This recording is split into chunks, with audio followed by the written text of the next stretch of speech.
you haven't met, my name is Dave Hanson, and I was asked to say a few words on behalf of the Redcoat Alumni Association, where I've had the privilege and honor of serving alongside Cassie for 8 years.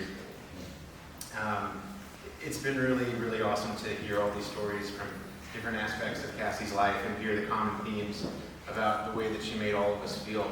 I've heard a lot of things today that all resonated with me, and wish I could share a lot of those stories as well, but I'll keep it focused on the Redcoat Alumni Association. But gosh, I first met Cassie when I was 18 years old.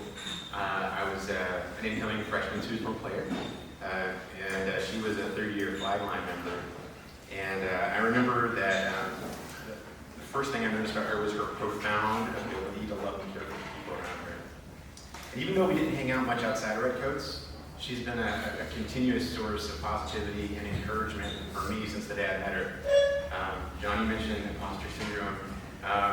Throughout my life, she showed up in different places, different times to help me get over my own imposter syndrome, just the way that she would make everybody feel safe. She was such an amazing person with so many inspirational qualities. And as we've heard from so many others today, she was a joy to be around and made everyone feel so loved, affirmed, and supported. She had this extraordinary disposition of radiating happiness and positivity, but without compromising her authenticity. She was always the most genuinely positive person, just the best. And it can be really easy to lose touch with your band friends after graduation, when you're no longer spending 4 to 5 days a week with them, either rehearsing for, traveling to, or attending a football game.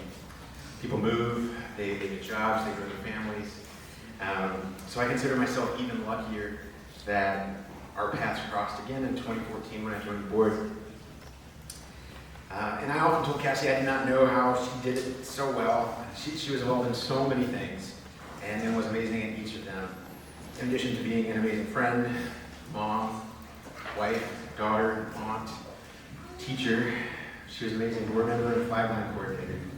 And no matter how much else she had going on, she always took the time to be truly present and made everyone around her feel loved and valued. As a general rule, each director on the alumni board is responsible for chairing a committee or taking on an administrative role like treasurer or secretary. But for Cassie, her time was so valuable that we would take any of it that she was willing to give us. And so we made an exception to that rule, and we created a position for her, a role for her, where she was the liaison between the alumni and the current Redcoats and Redcoat staff. And I spent a lot of time trying to think of the right words to use in describing how Cassie led, both on the alumni board and as the flag line coordinator. In addition to supportive and positive, the words that kept coming back were loyal and advocate. We heard the word advocate several times from the girls on the video we just watched. She was a loyal and strong advocate for the people she loved, but especially the members of her flag line, or her girls, as she liked to call them. And before Cassie took on the role of flag line coordinator, there had not been much continuity in that role of flag line coordinator with the Redcoats. There was a lot of turnover, and for several years, that position was unfilled. And I can't speak for the flag line, but I often got the sense that because of this, some of the flag line members often felt like they weren't prioritized as highly as other members of the band. But that all changed when Cassie took on that role.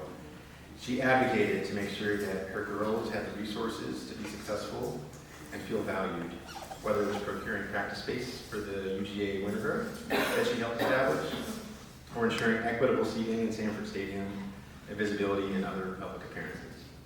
She was passionate about making everyone feel seen, heard, and valued. In spring of 2021, Cassie texted me to let me know that she and John were having their third child in October, and as a result, she'd be resigning from her position on the board of directors after homecoming, which is also in October. And like everything else in her life, she gave it her all and worked so diligently in serving out the remaining portion of her term in the meantime.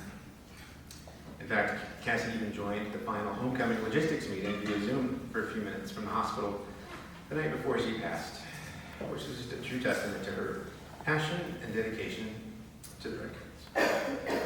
So on behalf of the Redcoat Alumni Association, we express our condolences to everyone who loved Cassie, especially for her husband, John. Their 3 daughters, Ava, Patty, and Sadie. It was so fun to hear stories about you today. And the entire McGee and Moats families. We will continue to remember and honor her legacy through striving to make other people feel the way that she made us feel, and advocating for others to help ensure that everyone feels valued.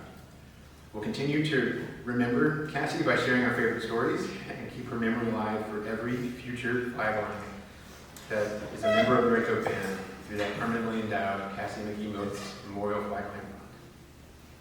So thank you to Cassie's family for raising such a special person who made this world a better place, and for sharing her with all of us. So this time I'll turn it over to an ensemble of Redcoat alumni who will honor Cassie's memory through some music that she helped do.